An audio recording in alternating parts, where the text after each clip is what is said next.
Korintianina voalohany toko 12. Kristy no ambaran'ny fanahy. Korintianina voalohany toko 12 ny andininy voalohany hatramin'ny 7. Ary ny amin'ny zava-panahy rahalahy dia tsy tiako tsy ho fantatrareo. Fantatrareo fa fony jentilisa ianareo dia nentina tany amin'ny sampy-moana araka izay nitaomana anareo.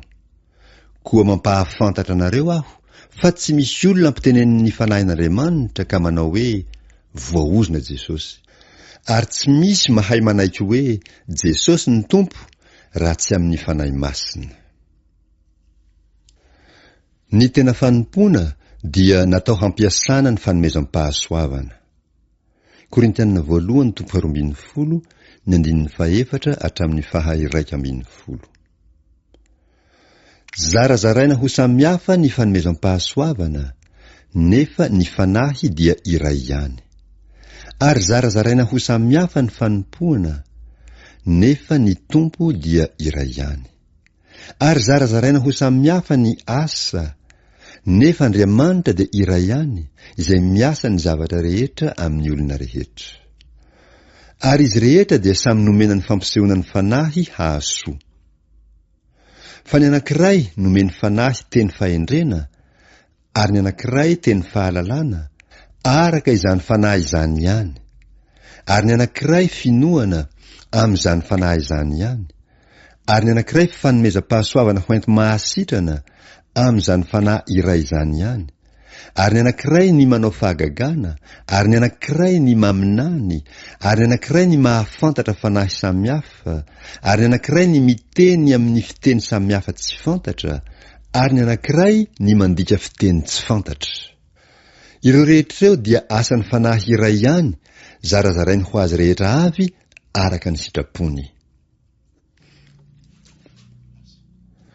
Ny mpino tsirairay dia isan'ny vatan'i Kristy, ary samy manana asa voafaritra. Korintianina voalohany toko 12 ny andininy 12 hatramin'ny 1:30. Fa tahaka ny tena iray ihany, anefa maro no momba ny tena, ary ireo rehetra momba ny tena ireo na dia maro aza dia tena iray ihany, dia tahaka izany koa Kristy. Fa fanahy iray ihany no nanaovam-batisa antsika rehetra ho tena iray, na jiosy na jentilisa, na andevo na tsy andevo, ary isika rehetra dia efa nampisotroina ny fanahy iray. Nefa ny momba ny tena tsy iray fa maro. Raha nitongotra hanao hoe satria tsy tanana aho dia tsy mba momba ny tena, amin'izany dia tsy momba ny tena va izy.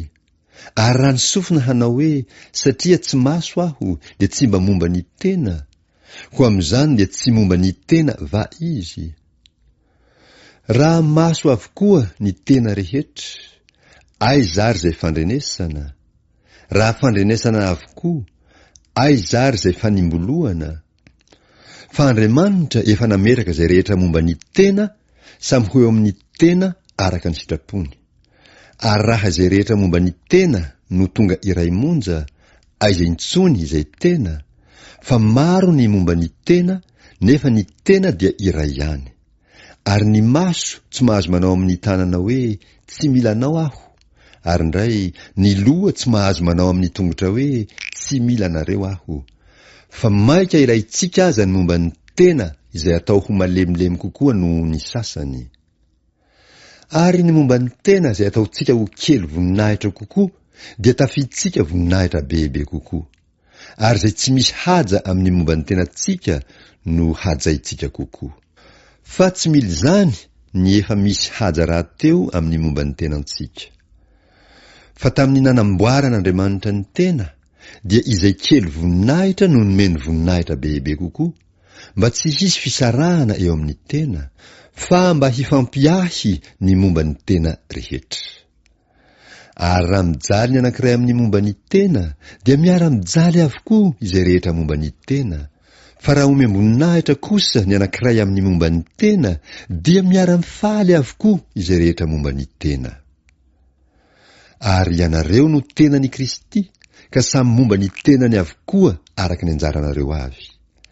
Ary Andriamanitra efa nanendry ny sasany teo amin'ny fiangonana, voalohany apôstôly, faharoa mpaminany, fahatelo mpampianatra, manarak'izany dia fahagagana, dia fanomezam-pahasoavana ho enti mahasitrana, dia fanampiana, dia fitondrana, dia fiteny samihafa tsy fantatra. Apôstôly va izy rehetra? Mpaminany va izy rehetra? Mpampianatra va izy rehetra? Mpanao fahagagana va izy rehetra? Manana fanomezam-pahasoavana ho enti mahasitrana va izy rehetra? Miteny amin'ny fiteny tsy fantatra va izy rehetra? Mandika teny va izy rehetra? Nefa maniria fatratra ny fanomezam-pahasoavana lehibe indrindra. Ary indro izay lalana tsara indrindra no atoroko anareo.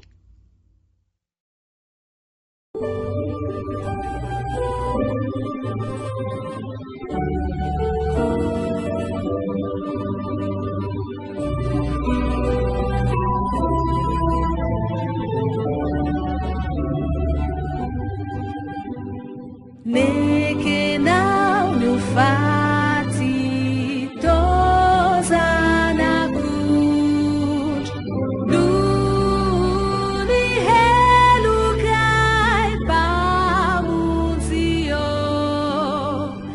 Lalineri lai fitiavanao Matianao zeso